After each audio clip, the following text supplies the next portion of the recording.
Obrigado pelo convite, pessoal. Obrigado especialmente aí o Rafael Santos e todo o pessoal aí da BREC e da DEFCON. Agradeço então a presença, né? Vocês conseguem ver os meus slides ali? Estão aparecendo? Sim, tá aparecendo você do lado dos slides. Legal, obrigado. Então é um prazer aí estar com vocês, né? Fazer parte aí desse grande evento, tá? Eu vou trazer então um pouco sobre técnicas aí de bug bounty para DevSecOps, né? Então pegar um pouco aí das novidades e trazer um pouco para o meio tradicional aí da segurança aí para nossa esteira, tá? Falando um pouco sobre mim, então, o slide tá vazio aqui, mas eu tenho uma experiência aí com segurança aí de 20 anos, mais ou menos. Eu comecei bem antigamente, né? Aquela época do Mirk, já programando script de Mirk para derrubar os amigos, aquela história toda. Isso o pessoal mais das antigas vai entender, né? O pessoal novo talvez não sabe, mas era uma ferramenta de chat e tal. Mas passando rapidinho, então eu comecei com segurança, fazia scripts, fazia ferramenta, mexia em código-fonte de Trojan e fazia as minhas próprias ferramentas para brincar com os amigos e tal, e assim fui aprendendo, né? Tive a minha empresa, a gente foi hackeado, tive que aprender como se virar, como corrigir, como se defender, né? E assim fui aprendendo sobre segurança. Trabalhei em algumas empresas multinacionais americanas e brasileiras, dei aula no Instituto Federal Catarinense, né? Tirei algumas certificações de segurança e por aí vai, tá? Quem quiser pode entrar em contato comigo no Twitter aí no @brinhosa ou no LinkedIn também, Rafael Brinhosa, tá? Eu fico à disposição. Então, falando então sobre o que é bug bounty, né? Então, bug bounty é essa questão do torneio de bugs, né? É a questão de querer encontrar vulnerabilidades, né? A gente tem, o pessoal cresce o olho, né? Quando começa a ver gente ficando milionário, o cara ganhou mais de 2 milhões de dólares só encontrando falhas de segurança em sites, né? E tem algumas plataformas bem conhecidas como HackerOne, BugCrowd, e uma série de outras aí que tem surgido, YesHack, né? Uma série de plataformas que tem surgido, e nisso surgiu toda uma nova turma aí, né, que se empolgou com essa questão de ganhar dinheiro com segurança, né, encontrar vulnerabilidades, ajudar as empresas a ficarem mais seguras, as plataformas, né, os sites, né, e essa questão de poder ganhar dinheiro de forma legal, né, encontrando vulnerabilidades. Então, com isso surgiu aí uma série de ferramentas, uma série de técnicas, né, que podem ser integradas ao nosso meio tradicional de segurança, né? Aquela segurança, aquela esteira que a gente tem dentro da empresa, que beleza, a gente desenvolveu o código, roda um scan, né? A gente vai fazer o deploy, né? Faz uma análise estática de vulnerabilidades no código, né? Tenta encontrar as falhas de segurança no código, roda um scan automatizado, faz um Dynamic Application Security Testing, né? E depois vai rodar um pen test e por aí vai, até que chega na maturidade de realmente eu ter um programa de bug bounty. Mas se eu ainda não tenho essa maturidade de colocar minha empresa, expor a minha empresa para um programa de bug bounty, o que eu posso fazer? Eu posso fazer um bug bounty interno, rodando as ferramentas que o pessoal usa, né? Tentando encontrar o maior número de vulnerabilidades possíveis dentro da minha esteira DevSecOps, né? A gente fala que DevSecOps é cultura, né? Então, mas também é pessoas, processos e tecnologia, né? O DevSecOps, e a gente precisa então pensar em tudo isso. Aqui a gente vai falar um pouco mais sobre a parte de tecnologia. Então, por que DevSecOps, né? A gente pensar que a gente tinha o desenvolvimento, né? Tinha o desenvolvimento, a gente tinha as operações, pessoal de Security Operations, resposta a incidentes, tudo mais, o pessoal de segurança, né? E também, desculpa, aqui quando a gente já juntou os dois, né? Resposta a incidentes e tal, mas o pessoal de segurança só pensando em segurança, o pessoal de desenvolvimento só pensando em desenvolvimento, o pessoal de operações lá com Nagios, lá monitorando se vai cair, não vai cair e tal, né? E a gente pegou e juntou tudo isso no DevSecOps, né? Então agora a gente tem se a gente tem então tudo isso junto aqui que ficou Enterprise e DevSecOps, por exemplo, né? Então a gente pensa aqui em resposta a incidentes, gestão de vulnerabilidades depois que o código foi feito o deploy, né? Meu sistema, minha aplicação foi colocada na internet, né? Esqueço ela para sempre? Não, né? Não tem como fazer isso, né?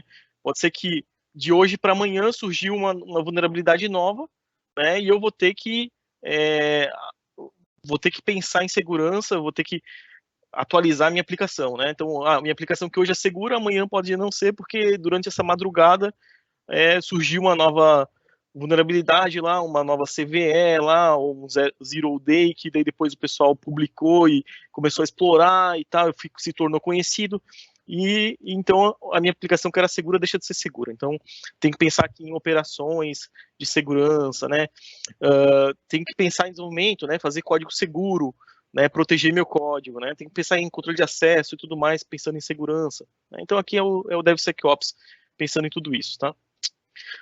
Por que a gente pensa em DevSecOps e também esse conceito que a gente tem ouvido falar muito de Shift Security Left, né?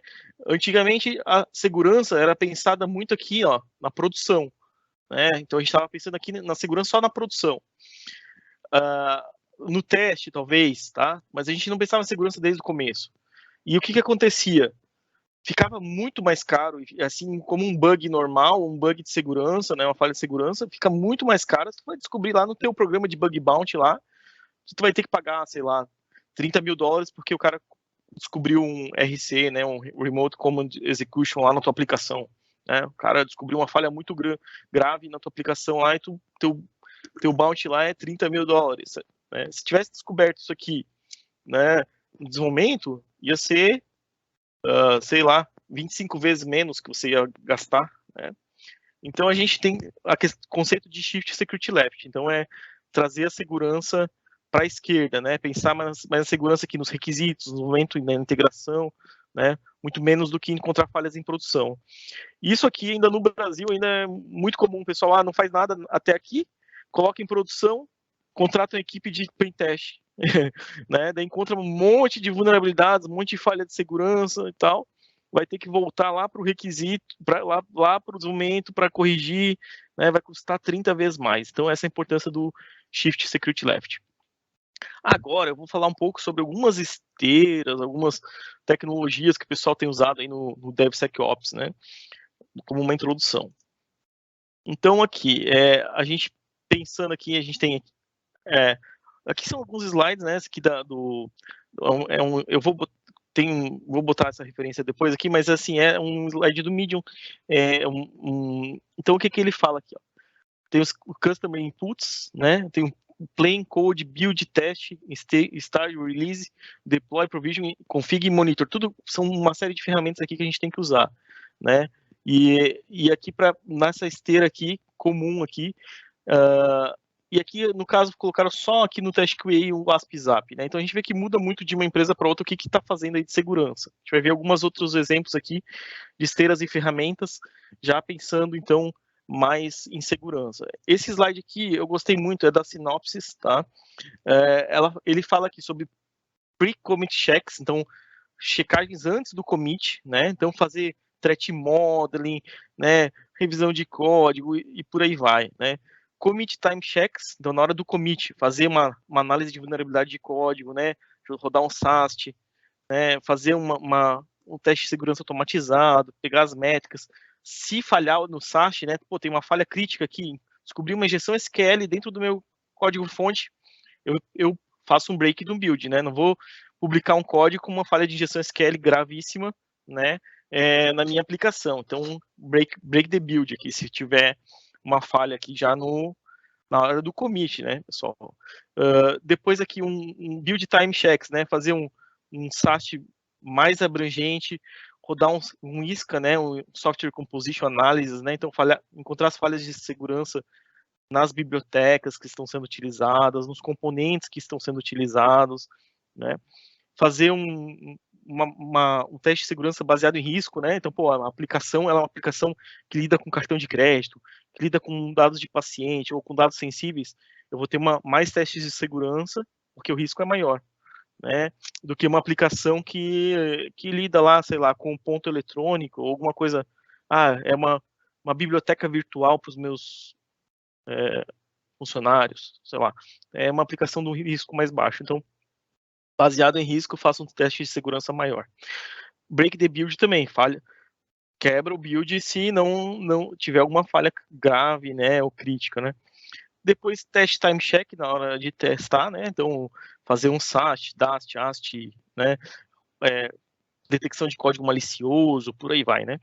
E depois deploy time check, né? Que é aqui na hora do pré-deployment check, antes do deploy e depois do deploy. Então, pré-deployment, né, configuration management, provisioning, runtime environment e tal. E depois do deployment fazer scan de segurança, scan de vulnerabilidades, programa de bug bounty e análise de inteligência de ameaças, tá? Então aqui a gente vai rodando aqui. Então, e aqui, pessoal, que a gente vai falar um pouco mais sobre essa questão aqui, ó, de alguns testes, mas também vai falar aqui no geral, tá? Então vamos lá. Então, assim, mais um exemplo aqui de esteira, né? Então a gente tem aqui, ó, tem o código fonte, né? Então tem GitHub, checkmarks, e aí vai. CI server, né? Isso varia muito de empresa para empresa. Aqui com o teste scan estão usando o Evident.io, contraste e AST, né? Com contraste e Gauntlet, tá? Depois aqui em nos artefatos Sonatype, Nessus, Tanium, por aí vai. E aqui deploy, spec, baker e depois monitoring. Então ele roda lá Metasploit, por aí vai. Então cada empresa está lidando com isso de uma forma, tá?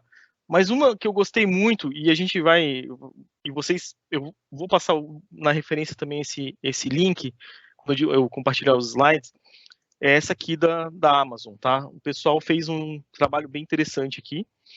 Esse código de todo esse pipeline aqui tá no GitHub, né? Então vocês podem ver esse código. E se vocês usam o AWS com Code Commit, com Code Build, Code Deploy, com todas essa parte aqui de Code Pipeline da AWS, vocês podem utilizar essas ferramentas aqui, tá? Mas o que é interessante? Então ele fez uma software composition analysis, né, com dependency check. Ele fez um static application security testing com PHP Stan e SonarQube, passando então o resultado para o SonarQube também, né, usando também as regras de qualidade de código do SonarQube. Tá? E Dynamic Application Security Test com o ASP aqui, tá? Então, e jogando esses resultados para o Security Hub, né? Então aqui ficou bem interessante, tá? Essa parte aqui do pipeline DevSecOps com AWS. Mas assim, aqui é uma introdução aqui, pessoal, para a gente passar para a parte mais hands-on aqui, tá? Então, aqui um outro interessante aqui, um slide muito interessante, esse aqui da Acelera Group, tá? Achei um pipeline legal. Ele fala aqui de código de treinamento de código seguro, né? Segurança by design, né? E by default, né? Então, assim, pensar em segurança by design, poxa, estou desenvolvendo o meu produto, né? Hoje em dia, vou pensar, sei lá, autenticação de 2 fatores já, né, pessoal? Uma aplicação já que já tem suporte à autenticação de 2 fatores. Vou pensar que senha não pode ser menor que 8 dígitos, o ideal mínimo 12, né? Mas claro que daí questão de usabilidade, usuário e tal, 8 dígitos, né? Com aqueles 3 padrões, letras maiúsculas, minúsculas, caracteres especiais e números, pelo menos 3 padrões desses, né? Então pensar em segurança por design, né? A questão de reset senha, pô, como é que eu vou fazer? Vou enviar um link para reset senha para o e-mail do usuário, e ao mesmo tempo vou informar via SMS, sei lá, pensar em segurança por design, tá? Depois, pré-commit configuration for secret scanning, então, scan de segredos, né? Pô, não vou fazer um deploy de código lá para a web, né? Que está expondo as minhas chaves ou coisa assim, né?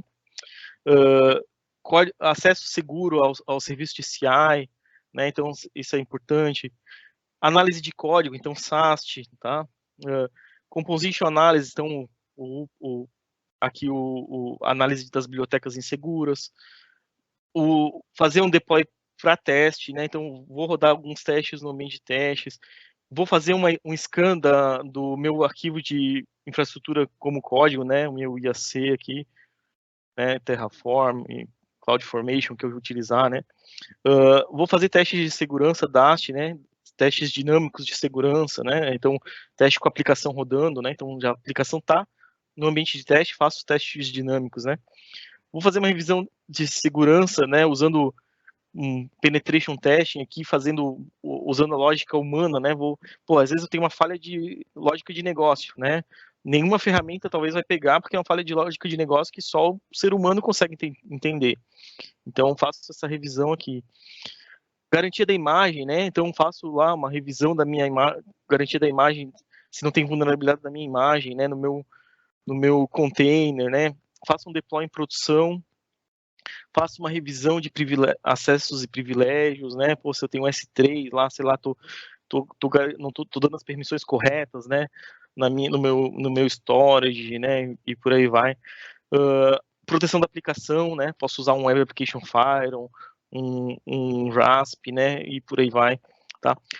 Infraestrutura e proteção dos dados, scan de vulnerabilidades e resposta a incidentes e monitoramento contínuo, tá? E eu continuo aí e repito isso aqui, tá? Então é legal que aqui eles abrangeram toda essa parte aí de forma bem interessante, toda esses controles de segurança do DevSecOps, né? Deixaram de forma bem abrangente, tá? Então, mas agora aqui, o que a gente está falando? Então vamos técnicas de segurança para o DevSecOps. O que seriam técnicas de bug bounty para o DevSecOps? O que seria isso, né? Então, a gente falando de técnicas de bug bounty, o que o pessoal está fazendo diferente no bug bounty? Se vocês forem buscar aí tweets, né, do que o pessoal fala sobre bug bounty, grupos no Telegram, né, o pessoal faz o quê? Uma coisa que não está aqui, o pessoal estuda muito aquilo que está sendo descoberto. Então, você pode ir lá, por exemplo, botar lá fazer um Google Doc, né, sei lá, request smuggling, que é um tipo de ataque que está bem na moda, site hackerone.com/reports. Né? Você vai ver um monte de relatórios de request smuggling, vai poder estudar o que é essa vulnerabilidade, né? E poder testar no seu código dentro da sua própria aplicação, na aplicação da sua empresa, né? Então, será que o pessoal está achando isso aí nos bug bounties? Será que a minha aplicação aqui interna também tem essa falha, né? Então, e posso criar então um script ou usar alguma ferramenta dentro do meu DevSecOps para encontrar essa falha, né? E aí surgem as ferramentas não convencionais, né? Então tem uma ferramentinha para cada coisa. Dentro do bug bounty tem lá para cada falha de segurança, o pessoal vai lá cria uma ferramenta específica, né? Não, claro que tem a Burp Suite Pro que a grande maioria usa, né? O AspZap também um pouco menos, mas também usa e tal. Mas tem aquelas ferramentinhas específicas que o pessoal usa muito. Depois one-liners, né? O que seria one-liners?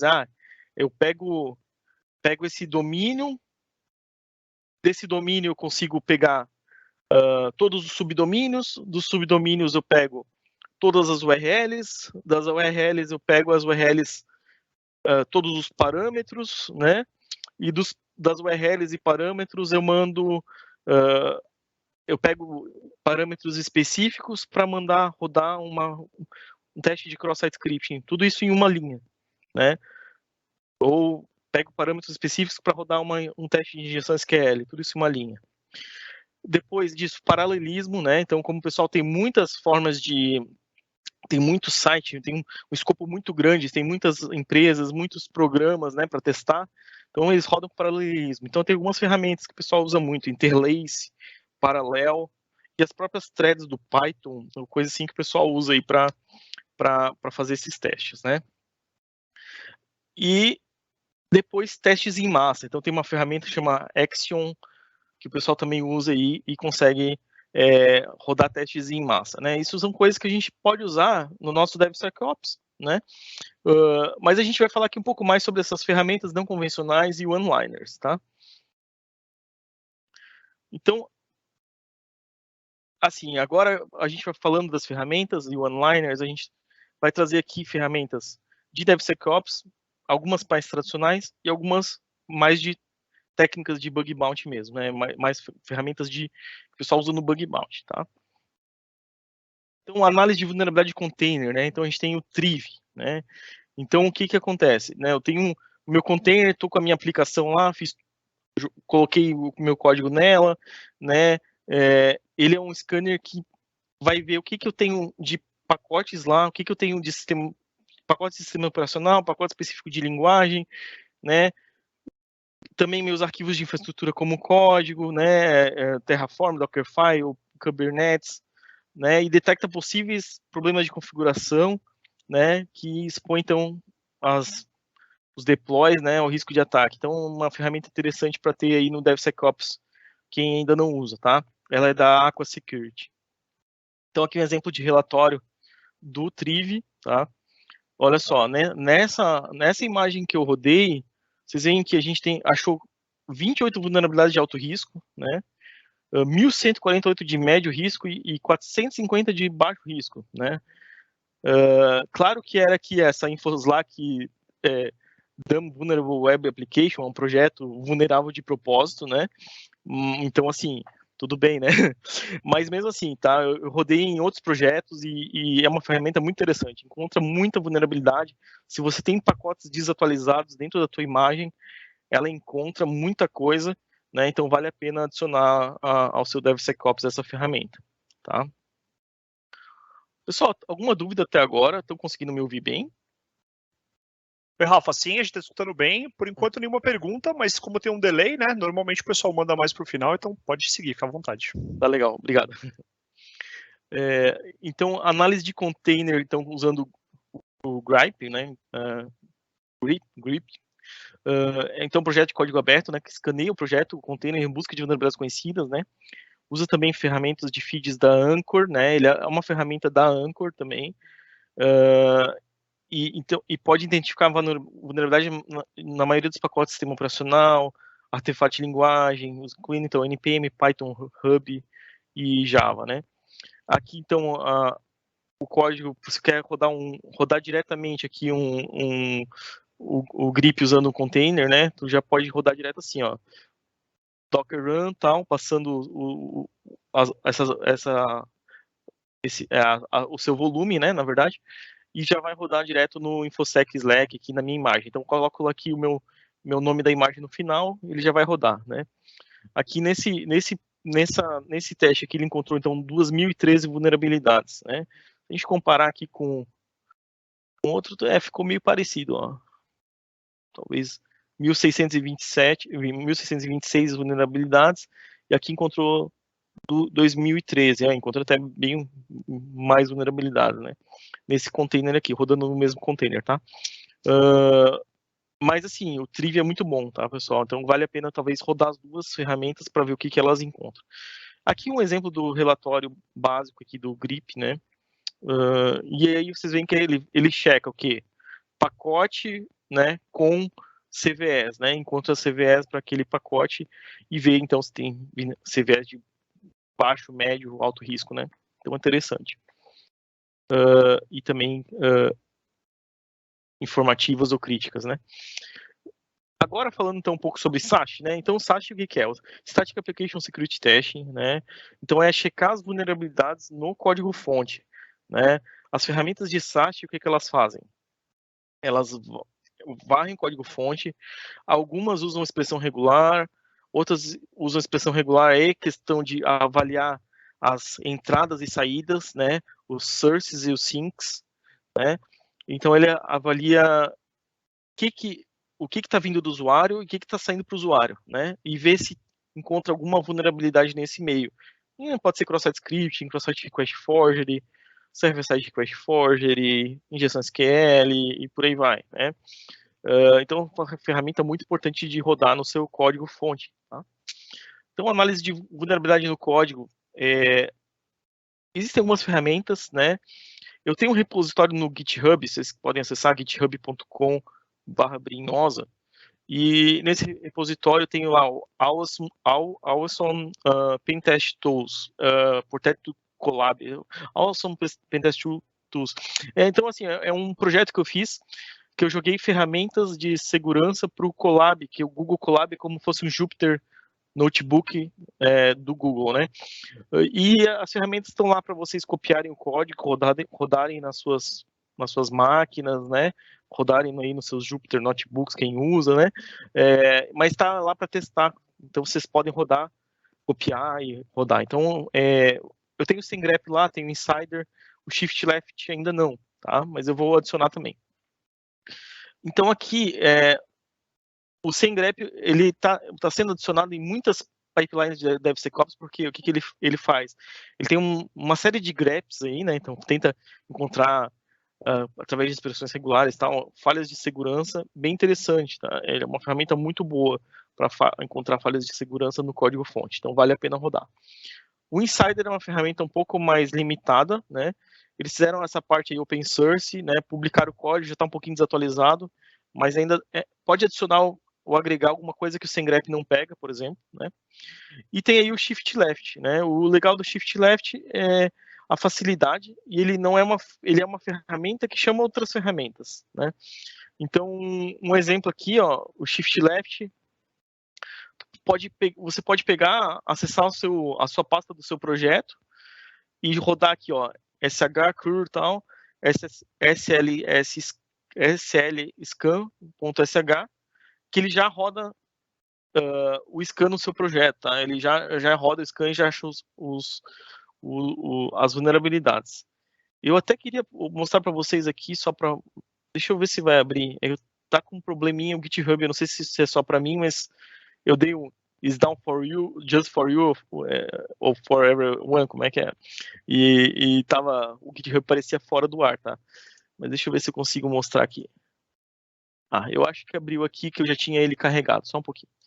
Então aqui, ó, só para vocês verem aqui o que o Shift Left Security faz aqui, ó.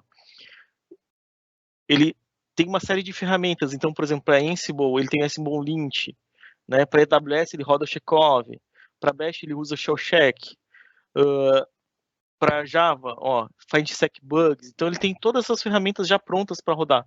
PHP, né, psalm, ó, Kubernetes, Chekhov, kubesec, kubescore, né? PHP, psalm, PHP Stan, Ruby, Brakeman, ó, Python, CFG, Scan, Bandit, CD, então Terraform, Chekhov e tal. Então ele automatiza tudo isso, ele chama outras ferramentas, né, e dá o resultado. Então é uma ferramentinha bem legal aqui, o Shift Left Security SAST Scan, tá?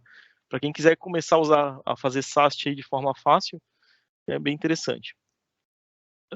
Então aqui, só retornando aqui, então, só um pouquinho, pessoal, que eu acho que meu PowerPoint deu uma travadinha.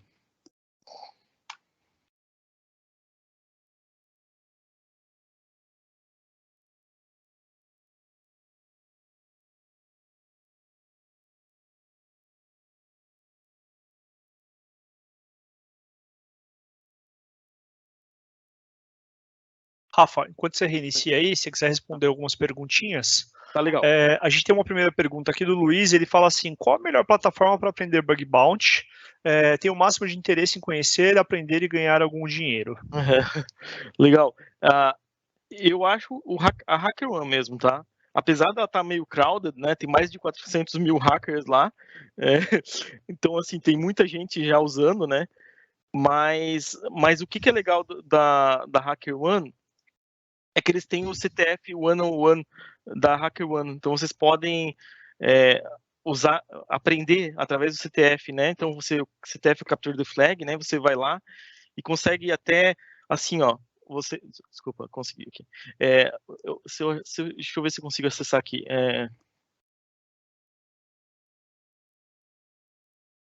Bom, HackerOne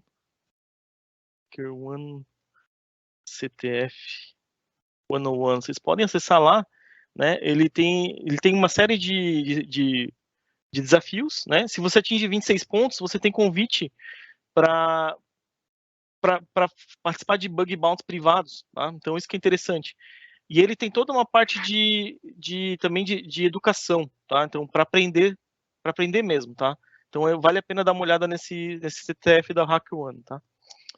Acho que a melhor plataforma para aprender hoje são eles mesmos. E legal que você atinge 26 pontos no CTF deles, já começa a participar do esquema privado, então é bem interessante, tá? Continuando, Rafa, já que deu essa pausa, né? O pessoal perguntou também aqui, você recomenda algum framework ou metodologia para fazer análise de risco? Análise de risco, tem o WASP Risk Rating, né? não lembro exatamente o termo agora. Eu gosto muito de fazer uma análise de risco usando o Google. Poxa, eu tenho aqui só um pouquinho.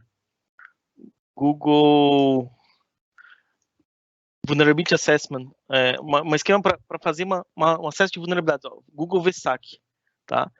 Então é o VSAC Demo Google, tá? Você pode procurar lá. Eu acho bem interessante para fazer análise de risco, ó, de aplicação web, de infraestrutura, tá?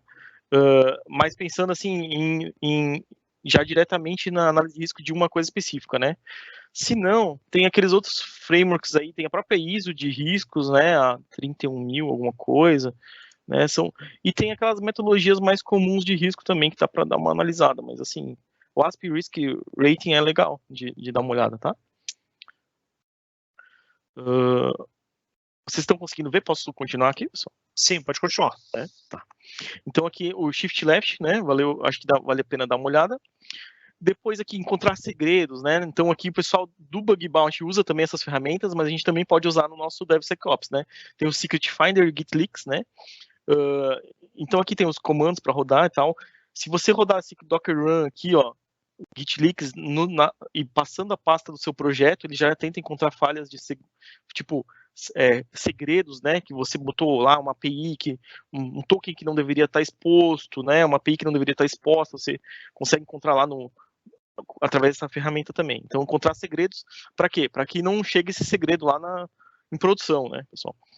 Depois isca, então, encontrando bibliotecas vulneráveis, né, então o ASP Dependency Check, é muito interessante, né, só mostrando rapidamente aqui um relatório do ASP Dependency Check, ó, o que ele faz? Ele varre as suas bibliotecas, né, e então, ele mostra aqui por risco, ó, o risco de cada biblioteca que você está usando, tá? Então mostra CVE, mostra os detalhes, tá? Vale a pena dar uma olhada no Dependency Check, tá, pessoal? Continuando aqui, TASH, né? Então, Dynamic Application Security Testing, né? Então, a gente tem o ZAP, né? Que é muito comum e tal. Esse aqui já, muita esteira de DevSecOps usa ele, né? Então, aqui tem o comando para rodar, para startar a API, né? Depois, comando para rodar um teste rápido usando ele. Então, esse comando para executar um teste rápido, esse comando para startar a API, né? E através da API você pode fazer um teste completo também com o ASP-ZAP. Então, aqui exemplo de relatório do ZAP, né? Então, ele mostra um relatório bem bonitinho, tá? O ZAP vem evoluindo ao longo dos anos, então está cada vez melhor o ASP-ZAP. E aqui, então, mostra as vulnerabilidades, o risco e tal, então é bem interessante. Agora, uma ferramenta que eu só vi pessoal de Bug Bounty usar, né? Essa JALs aqui. Então, uma estrutura poderosa, flexível, facilmente extensível, que tem Go, né? Para construir seu próprio Web Application Scanner. Mas ele já tem uma série de scans, né? Então, CVEs, Common DNS, Fuzz, Mix, uma série de templates para fazer. E aqui um exemplo de resultado, né? Aqui ele mostraria aqui a URL, tá? A URL aqui, e o que ele encontrou, tá? Então, assim, é uma ferramenta legal para rodar a mais, né? Uma ferramenta como fosse um ZAP baseado em templates, né? Com templates de CVEs diferentes e tal. Então, é bem interessante rodar ele. Desculpa. Aqui um one-liner, ó, como falei dos one-liners. Então, aqui um one-liner, ó, um cat domains. Então, ele pega os domínios, concatena os domínios, faz um HTTPX aqui para ver quais são as URLs que estão funcionando, né, desses domínios. Depois aqui usando 500 threads, e depois ele roda já eles scan em cada um, com 100 threads, né? Então aqui um exemplo aqui de um one-liner para rodar o JALs, tá? Aqui, pessoal, tem uma celebridade aqui brasileira, que é o Off-Ja, né? Que ele é o King of Bug Bounty, e ele tem muito material legal. Então, tem no GitHub dele, tem muita coisa, né? E ele tem essa wget aqui para rodar diretamente, instalar uma série de ferramentas de Bug Bounty. Também vale a pena instalar, né? E, claro que depois você pode pegar esse código, melhorar ele e selecionar que ferramentas você vai usar no seu DevSecOps, né? Não precisa instalar tudo, né? Mas pode escolher aquelas que você acha que é interessante rodar e já vai facilitar porque tem muita ferramenta legal aqui para rodar no seu código, na sua aplicação, né, na sua infra, em tudo em geral, tá? Então esse aqui vale a pena dar uma olhada. Depois, descobrir arquivos de diretórios, né? O Dir Search aqui, uma ferramenta que ajuda nessa parte, tá? Então aqui um exemplo de como rodar ela.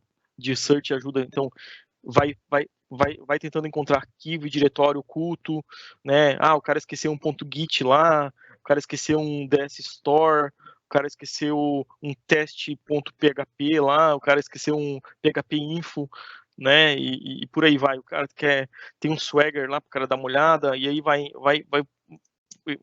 listando, né? Então, ó, aqui rodando o Testify, ele encontrou o Swagger, né? Encontrou outras URLs na aplicação, então ele usa um dicionário e vai encontrando aqui. Isso pode ajudar a encontrar falhas de segurança. Depois descobrir parâmetros, né? Então tem duas ferramentas que vocês podem olhar mais a fundo, eu não dei muito detalhe aqui, mas o Arduino Parameter Spider, né? Depois para XSS, então cross-site script, né? Então injeção de código de script dentro de uma aplicação, né? Que permite uma falha muito conhecida, mas que permite roubar a sessão de usuário, permite tomar o controle praticamente da sessão do usuário, do que ele vê, redirecionar o usuário e fazer uma série de coisas, muitas vezes menosprezada, mas uma falha muito perigosa, né? Então tem o DAO-Fox, o KXSS, XSS Strike e XSS Hunter. Então alguns exemplos aqui. Então o XSS Striker aqui rodando, como rodar. Aqui, ó, aqui os payloads dele, né? O que ele vai tentando rodar. Aqui rodando no Demo Testfire, que é uma falha, página de testes da Whitefire, que depois virou a Pscan, e quer dizer, da Whitefire, que depois virou a IBM, né? Então aqui é uma página de testes mostrando aqui um exemplo, tá? Depois, para encontrar blind XSS, né? Isso aqui é uma coisa que eu vi muito no Bug Bounty, mas não vi muito no mundo corporativo, né? Então, é uma ferramenta para encontrar falhas de segurança de cross-site scripting às cegas, né? Então, você coloca lá um payload e conseguiu um cross-site scripting armazenado, ou seja, você conseguiu guardar um código no servidor, e quando alguém acessa aquela página lá, você consegue ver o que a pessoa viu, né, e tudo mais. Então, aqui só rapidinho aqui, um exemplo aqui, ó. Então, aqui a vítima acessou essa página aqui, que tinha o payload, né, e aqui tá os resultados, né, então só para dar um exemplo aqui, tá? Depois, DAO-Fox, né, então aqui uma ferramenta muito boa para encontrar cross-site scripting, tá? E ele permite também botar o payload de blind XSS aqui junto, tá? Aqui nessa parte aqui do B aqui, ó. Você pode colocar a sua URL do XSS Hunter, tá? E aqui um oneliner aqui, ó. O que esse oneliner faz? Pega as URLs, vê as URLs que tem no Wayback Machine, então descobre muitas URLs novas, usa o URL aqui para dar uma limpada, né? Pegar aquelas que são únicas, né? Aqueles parâmetros únicos e tal. Usa o GFXSS para pegar também parâmetros de XSS. Usa aqui KXSS para validar essas que estão funcionando, né? Quais que são possíveis de XSS. E o DAO-Fox para criar até uma prova de conceito do XSS que for encontrado, tá? Que um one-liner aqui bem usado aqui no Bug Bounty também. Tá? Aqui um outro one-liner de cross-site scripting, ó, ele faz um wayback também, pega as URLs os arquivos do wayback lá, machine, depois ele faz um grep pelo igual, faz um replace pelos parâmetros por esse payload de cross-site scripting e começa a executar um curl aqui tentando achar.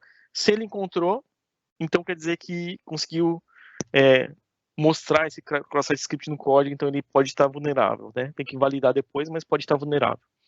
Tá? Agora, injeção SQL, aqui tem o SQL Map. Então, mas SQL Map todo mundo usa, tal. Não, eu sei que todo mundo usa, mas aqui um parâmetro que às vezes o pessoal não usa, que é o crawl, né? Isso o pessoal usa muito no Bug Bounty, que é o que? Ele vai fazer um crawler, né? Ele vai tentar varrer aquela página, encontrar as URLs, encontrar os forms, encontrar os parâmetros, e aí você pode especificar qual a profundidade desse crawler para executar automaticamente, né, os ataques de injeção SQL, tá? tá aqui um exemplo, né, que ele foi fazendo tudo automático, né, foi encontrando as falhas e eu não precisei clicar em nada, ele foi executando, tá? E aqui até encontrou cross-site scripting também. Então, a SQLMap é uma ferramenta muito completa, né? Mas agora, acelerando um pouquinho, pessoal, aqui o CUR, então CSS, para fazer um check de Content Security Policy, né? Então, para ver os headers, security headers, né? Os cabeçalhos de segurança, né? Então, ele pega aqui, então faz um CUR tal, e encontra o cabeçalho, né? E mostra aqui o que tem nesse cabeçalho de URL, o que é safe, o que não é um safe e tal, e consigo também colocar isso na minha esteira DevSecOps para saber se tem algum header inseguro, né? Checar o header XSS Protection, né? Então vamos checar esse cabeçalho, ver se tem com esse, ele vai, por exemplo, aqui no Google, né? Ele deu um XSS Protection 0, então o Google está com esse cabeçalho desabilitado. E agora, pessoal, essa ferramenta aqui no Clay, ela também, não vi ela quase em esteira de DevSecOps ou coisa assim, mas é uma ferramenta muito poderosa e muito boa, tá? Se eu fosse escolher uma ferramenta de bug bounty para colocar nos meus testes de segurança da empresa, essa ferramenta aqui, tá? Ela tem templates atualizados direto, né, pela comunidade. Surgiu uma falha nova de segurança, o pessoal coloca lá, né? Então é uma ferramenta muito poderosa, bem interessante também de ter para rodar, tá? Fez aqui o Tsunami, uma ferramenta do Google. Inclusive, o Tsunami, o Google está pagando para quem colocar templates lá para encontrar novas falhas, tá? Então, se criar um template lá para uma falha nova, o Google paga. O Tsunami é uma ferramenta bem interessante também de rodar aí. Não pega tanta coisa quanto no Clay ou quanto o JALs, né? Mas é uma ferramenta interessante para rodar também, tá? Depois, para checar infra as a code, né? Tem o Checkov, né? Então, para achar falhas de segurança nos teus templates de Terraform, CloudFormation, por aí vai, né? Então, você tem o Checkov. Então, aqui um exemplo de relatório do Checkov, né? E, pessoal, para hoje era isso.